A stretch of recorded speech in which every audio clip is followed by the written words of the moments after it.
Em 1934, uma curandeira tradicional no condado de Rabun, Geórgia, curou a pneumonia de uma criança usando apenas raiz de hidraste, uma cataplasma no peito e uma tenda de vapor feita com lençol.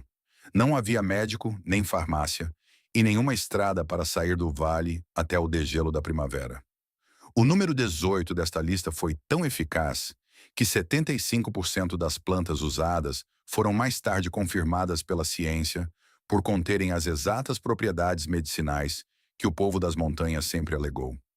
O número 7 manteve a carne comestível durante todo um inverno nos Apalaches sem um único watt de eletricidade. Esses 25 segredos de sobrevivência nunca foram escritos em nenhum livro didático. Eles passaram de avó para neto, sussurrados nas varandas e praticados em cozinhas, onde o médico mais próximo ficava a 2 dias de viagem de mula. O número 13 era tão comum que, quando o governo o proibiu, comunidades inteiras perderam seu único remédio. Top 25. Lendo as lagartas urso para o inverno. Todo mês de outubro, pelos vales do sul dos Apalaches, os mais velhos pegavam uma lagarta urso e estudavam a largura de sua faixa marrom. Um meio marrom largo significava um inverno ameno, enquanto um corpo predominantemente preto sinalizava frio brutal e neve pesada.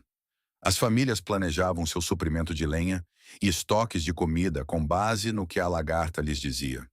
As crianças corriam para encontrar a primeira, levando-a para casa como um troféu. Se 3 ou 4 lagartas mostrassem faixas marrons estreitas, as pessoas rachavam lenha extra sem que ninguém precisasse mandar. Entomologistas modernos descobriram que as faixas, na verdade, se correlacionam com a severidade do inverno anterior, não do próximo. Mas o povo das montanhas entendia que os padrões climáticos se repetem.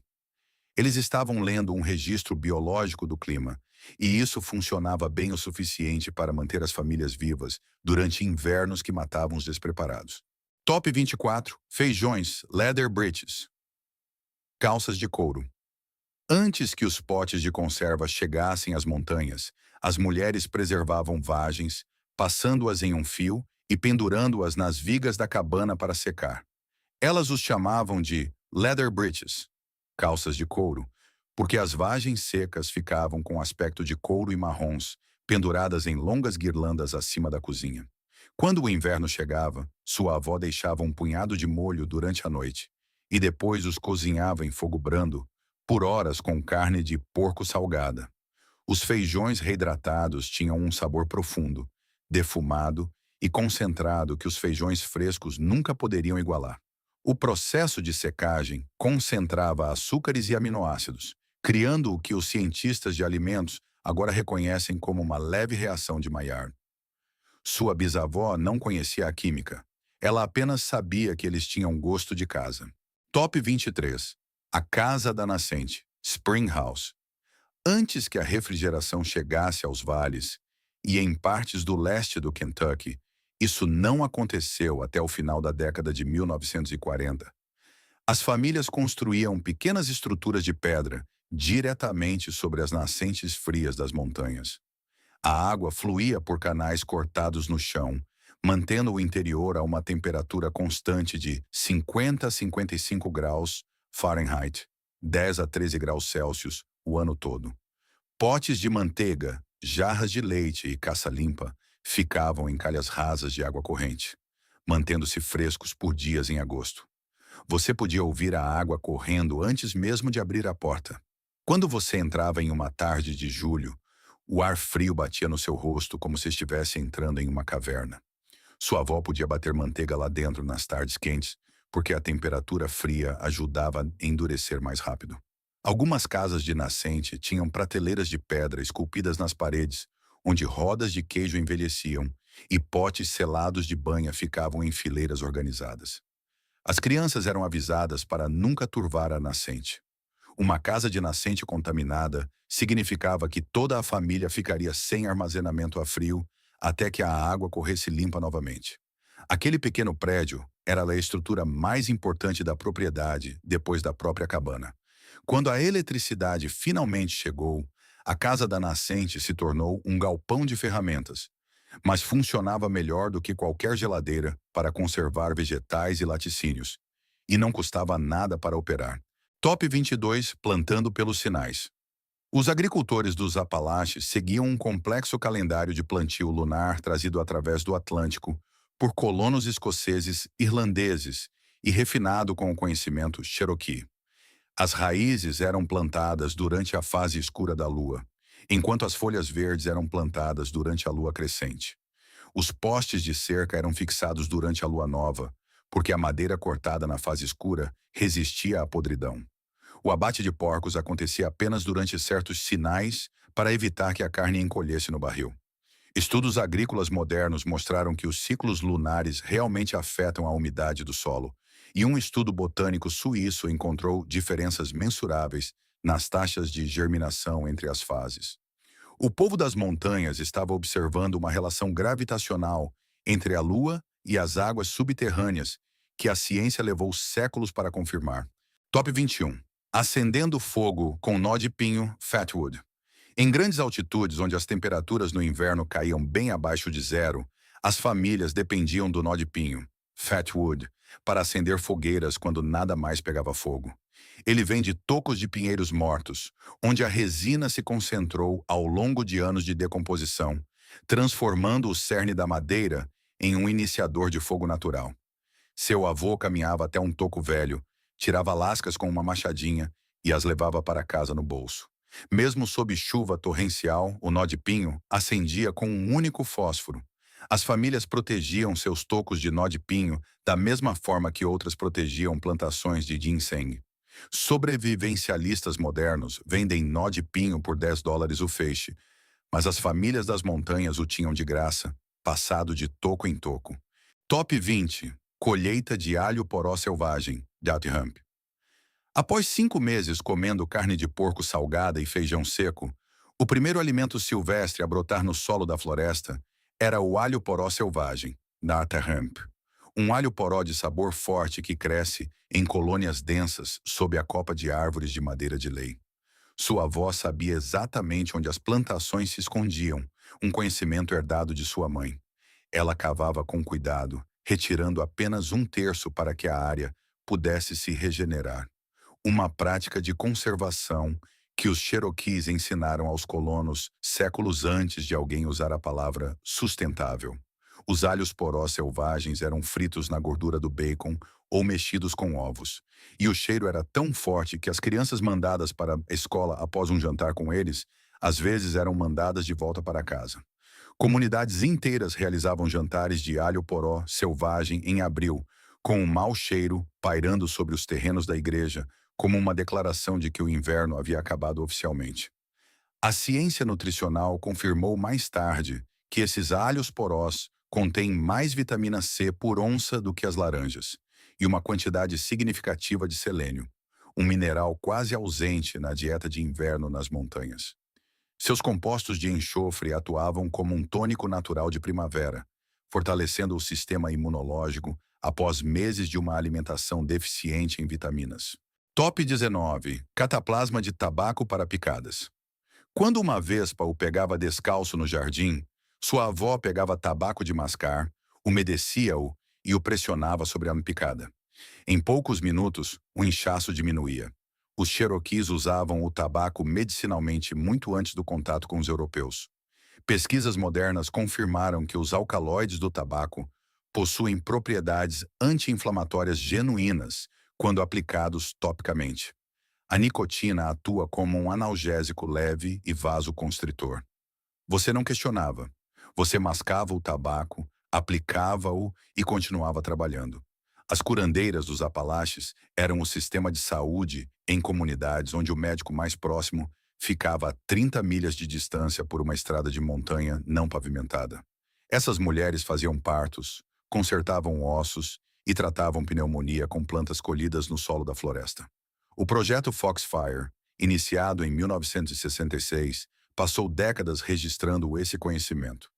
O que eles descobriram não era superstição, mas uma tradição médica coerente. Uma análise de 2003 descobriu que 75% das plantas tradicionalmente usadas continham compostos com propriedades medicinais genuínas, que correspondiam exatamente ao que as curandeiras afirmavam. Top 17. Mel em feridas abertas. As famílias das montanhas tratavam cortes e queimaduras com mel cru direto da colmeia. Sua avó limpava a ferida com água fervida, espalhava uma camada grossa de mel e a envolvia em um pano limpo, trocando o curativo 2 vezes ao dia. As feridas raramente infeccionavam. A ciência moderna agora confirma que o mel cru cria um ambiente naturalmente ácido e liberador de peróxido de hidrogênio, no qual a maioria das bactérias não consegue sobreviver. Sua alta concentração de açúcar desidrata as células bacterianas por osmose. Os militares britânicos usaram mel em feridas de campo de batalha durante a Primeira Guerra Mundial, e estudos clínicos documentaram sua eficácia contra infecções por estafilococos resistentes a antibióticos. Uma única colmeia produzia mel suficiente para servir tanto como alimento quanto como remédio por um ano. Aquele pote pegajoso na prateleira não era sobremesa, era o pronto-socorro. Top 16. Limonada de sumagre. Aquele cacho de frutas vermelhas crescendo ao longo de cada cerca era uma bebida. O sumagre chifre de veado, Staghorn sumac, fornecia uma bebida azeda e rica em vitamina C que as famílias das montanhas faziam durante todo o verão. Desfolhe os cachos, deixe-os de molho em água fria por horas, coe com um pano e adoce com mel. Tinha gosto de limonada rosa com mais profundidade. Os Cherokees ensinaram esse preparo aos colonos. As frutas moídas também eram polvilhadas sobre o peixe como tempero. O sumagre venenoso tem frutas brancas e cresce em pântanos. Frutas vermelhas voltadas para cima significavam bebida, enquanto frutas brancas, penduradas, significavam morte. Era uma regra simples o suficiente para que uma criança de 5 anos nunca esquecesse. Top 15. Chá de sassafrás. Toda primavera, as famílias cavavam raízes de sassafrás e as ferviam para fazer um chá cor de ferrugem que os mais velhos chamavam de purificador de sangue. Tinha um sabor quente de cerveja de raiz, root beer, pois o sassafrás é o aromatizante original da bebida. O povo das montanhas o bebia para afinar o sangue após a alimentação pesada do inverno. A FDA proibiu o óleo de sassafrás em 1960, após estudos em ratos, mas a concentração em uma xícara de chá é centenas de vezes menor do que a que prejudicou aqueles animais. As famílias que o bebiam com segurança há 200 anos deram de ombros e continuaram fervendo as raízes. Hoje, lojas de produtos naturais vendem a mesma casca a um preço alto. Top 14. O porão de raízes, escavado em uma encosta ou sob o chão da cabana, o porão de raízes era a geladeira, o freezer e a despensa dos Apalaches. Tudo em um só lugar. A própria terra fornecia isolamento, mantendo o interior estável entre 35 e 40 graus Fahrenheit, de outubro a abril. Batatas enterradas na palha duravam até maio sem brotar. Maçãs embrulhadas individualmente em jornal permaneciam crocantes por meses. Repolhos pendurados de cabeça para baixo nas vigas do teto mantinham suas folhas externas frescas o suficiente para serem descascadas e comidas em fevereiro. Um porão de raízes bem construído não exigia energia e nenhuma manutenção, além de uma varrida ocasional. O conhecimento de onde cavar e como ventilar era passado de pai para filho com a mesma seriedade de ensinar uma criança a atirar. Perca o porão de raízes e você perdia o inverno. Top 13. Raiz amarela para infecções. O pequeno arbusto, ao longo de cada margem de riacho, serviu como o antibiótico mais confiável das montanhas por 200 anos. Sua avó fervia as raízes de um amarelo brilhante para fazer um chá amargo para dores de garganta, problemas estomacais e infecções. A raiz contém berberina, agora vendida em forma de suplemento por US$ 20 o frasco. A berberina tem propriedades antimicrobianas e anti-inflamatórias documentadas e confirmadas contra Streptococcus, E. coli e Cândida. As curandeiras não sabiam o nome do composto. Elas apenas sabiam que a raiz amarela funcionava. E elas estavam certas. Top 12. Xarope de sabugueiro. Quando as tosses de inverno passavam pelo vale, sua avó pegava o xarope de sabugueiro que havia feito no final do verão. As bagas roxas escuras eram fervidas em fogo brando com mel e cravo, e depois coadas em potes de vidro. Uma colher de sopa todas as manhãs mantinha a família em movimento, e uma colher de sopa a cada 4 horas tratava os doentes. Um estudo de 2004 descobriu que o extrato de sabugueiro reduzia os sintomas da gripe em uma média de 4 dias. Sua avó não precisava de um ensaio clínico. Ela tinha 100 anos de registros familiares. Muitos remédios descartados como superstição agora são estudados em grandes universidades. A berberina está sendo investigada para o diabetes tipo 2 e o sabugueiro é vendido como sambucol em todas as farmácias. Essas plantas cresciam livremente em todas as encostas das montanhas, mas agora as corporações cobram 29,90 por um frasco dos mesmos compostos que as curandeiras davam de graça. E top 10. Coleta de pau-pau. A maior fruta comestível nativa da América do Norte cresce de forma selvagem no subbosque dos Apalaches, com um sabor que parece um cruzamento entre banana e manga. Ela amadurece em setembro e machuca em poucas horas, e é por isso que você nunca viu uma em uma loja. Sua avó as coletava nas margens dos riachos para fazer cremes e pães. A fruta é rica em vitamina C, magnésio e ferro. Ela requer sombra, leva 7 anos para dar frutos e a janela de colheita é de menos de uma semana. É perfeita para pessoas que conhecem sua floresta intimamente e inútil para todos os outros. Quando as famílias partiram para o trabalho nas fábricas, os campos de pau-pau foram tomados pelo mato e o conhecimento morreu com as avós. Top 9. Sabão de lixívia de cinzas de madeira. Toda propriedade rural tinha um recipiente para cinzas do lado de fora da porta da cozinha, onde as cinzas da lareira eram coletadas e lixiviadas com água da chuva para produzir lixívia. Sua avó combinava essa lixívia com banha de porco derretida e a cozinhava em um caldeirão de ferro até engrossar e virar sabão. O processo levava um dia inteiro e as proporções tinham que ser exatas. Ela testava na mistura mergulhando uma pena no líquido. Se a pena se dissolvesse, a lixívia estava forte o suficiente. Aquele sabão caseiro limpava tudo: roupas, louças, chão e feridas. Era naturalmente antibacteriano devido ao seu alto teor alcalino. Quando o sabão comercial se tornou barato, os recipientes de cinzas desapareceram. Mas o velho sabão de lixívia limpava melhor do que qualquer coisa comprada em uma caixa. Top 8. O fumeiro. Após o abate dos porcos, no final de novembro, as famílias curavam presuntos e bacon com sal e, em seguida, os penduravam em uma pequena construção onde a madeira de nogueira ou macieira queimava lentamente por semanas. A fumaça depositava compostos antimicrobianos na superfície da carne, enquanto o calor extraía a umidade. Um presunto caipira devidamente defumado podia ficar pendurado por 1 ano ou mais sem estragar. O segredo era o controle da temperatura. Muito quente e a gordura derretia, muito frio e a fumaça não penetrava. Seu avô mantinha aquele fogo como uma religião. O processo químico envolve formaldeído e compostos fenólicos na fumaça que inibem o crescimento bacteriano. Um único porco devidamente defumado alimentava uma família de 6 pessoas por quase 1 ano. Os mais velhos conseguiam dizer qual madeira um vizinho usava a 50 metros de distância pelo cheiro. Top 7. Chucrute em um pote de barro. Antes dos suplementos vitamínicos ou das remessas de frutas cítricas, as famílias dos Apalaches sobreviviam ao escorbuto no inverno com repolho fermentado. Sua avó ralava uma cabeça inteira, fazia camadas com sal em um pote de barro e socava até que os sucos subissem.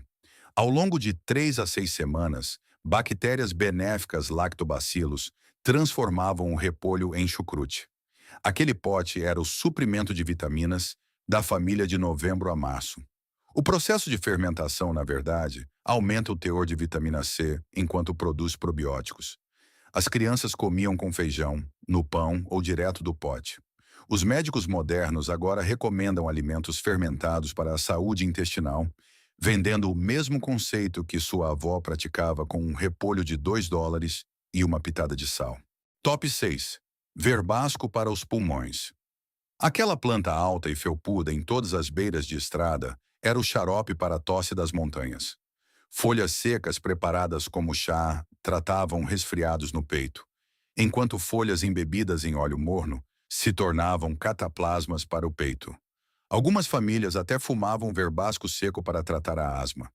Os fitoterapeutas modernos confirmaram que o verbasco contém saponinas e mucilagem que atuam como expectorantes.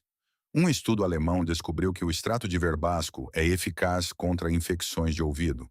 Aquela erva daninha de beira de estrada foi uma farmácia respiratória por 200 anos. Top 5. Ginseng como moeda. Nos vales profundos dos Apalaches, o ginseng americano era dinheiro.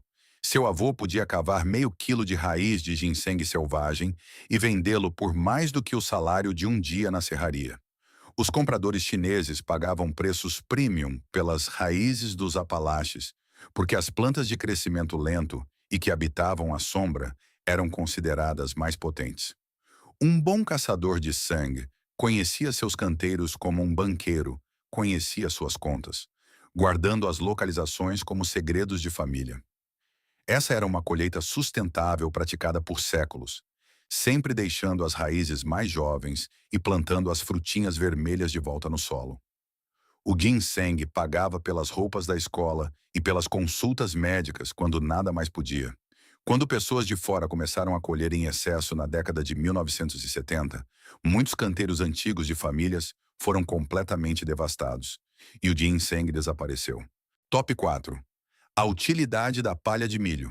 Nada da colheita do milho era desperdiçado. As palhas secas enchiam colchões, isolavam paredes e eram trançadas para fazer assentos de cadeiras. Elas eram torcidas para fazer cordas, tecidas em bonecas e usadas para embrulhar alimentos. Uma mulher que conseguisse tecer um assento de cadeira de palha bem feito era muito respeitada. Quando os colchões de espuma e as cordas sintéticas chegaram, sem utilidades para a palha de milho, desapareceram em uma única geração. Top 3. Uísque artesanal como remédio. Em comunidades onde a farmácia mais próxima ficava a um dia inteiro de viagem, o uísque de milho servia como anestésico, antisséptico e remédio para resfriado. Sua avó guardava um frasco para curar, não para beber. Uma dor de dente significava um pano embebido em uísque na gengiva. E uma ferida profunda recebia um pouco de aguardente antes da aplicação de mel. O uísque com açúcar cândida tratava dores de garganta por todas as montanhas. Quando o governo proibiu a destilação caseira, tirou das montanhas o seu remédio mais versátil. Top 2. Rabdomancia. Quando uma família precisava de um poço, chamava o rabdomante local. Essa pessoa caminhava pela propriedade segurando um galho bifurcado de ramamelis ou salgueiro. Quando o galho se inclinava para baixo por conta própria, puxando com força suficiente para arrancar a casca da área onde era segurado, era ali que a água corria. As famílias cavavam onde o galho apontava e quase sempre encontravam água. Embora os céticos tentem desmascarar a prática, um estudo alemão de 1990 descobriu que um pequeno número de radiestesistas localizava água subterrânea de forma consistente, a taxas muito superiores ao acaso. As comunidades das montanhas não se importavam com o debate. Elas se importavam com a água. Dizia-se que a habilidade era de família, um dom que não podia ser ensinado a qualquer um. Top 1. A doutrina das assinaturas e a farmácia da curandeira. No coração da sobrevivência nos Apalaches, havia um sistema completo de fitoterapia transmitido boca a boca. A doutrina defendia que a aparência de uma planta revelava seu propósito. A hepática tratava doenças do fígado, a pulmonária tratava doenças respiratórias e a sanguinária purificava o sangue. Quando esses remédios foram testados em laboratórios, a maioria continha compostos ativos apropriados para seu uso tradicional. As curandeiras estavam herdando séculos de observação empírica. Essa tradição misturava o conhecimento dos Cherokees, escoceses, irlandeses, alemães e afro-americanos em algo exclusivamente apalachiano. Quando as curandeiras morreram e seus netos se mudaram para as cidades, o conhecimento foi enterrado com elas.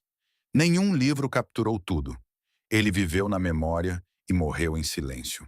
Mas para as famílias que confiavam nela, Essa farmácia não escrita manteve gerações vivas em uma terra brutal e bela. Experimente um esta semana. Apenas um. Prepare o chá de sassafrás ou colha as bagas de sumagre. Depois volte e me diga que sua avó estava errada. Compartilhe qual deles você está experimentando nos comentários. Não eram superstições. Eram um sistema de sobrevivência que manteve uma cultura viva por 200 anos. Seus ancestrais sabiam, e agora você também sabe. Se essas histórias de sabedoria das montanhas e minha história perdida mudaram a maneira como você olha para as plantas no seu próprio quintal, por favor, inscreva-se e curta este vídeo. Dedicamo-nos a desenterrar a herança que o mundo moderno tentou enterrar. Vamos plantar as sementes para o futuro lembrando o passado. O próximo tesouro de segredos antigos será aberto muito em breve.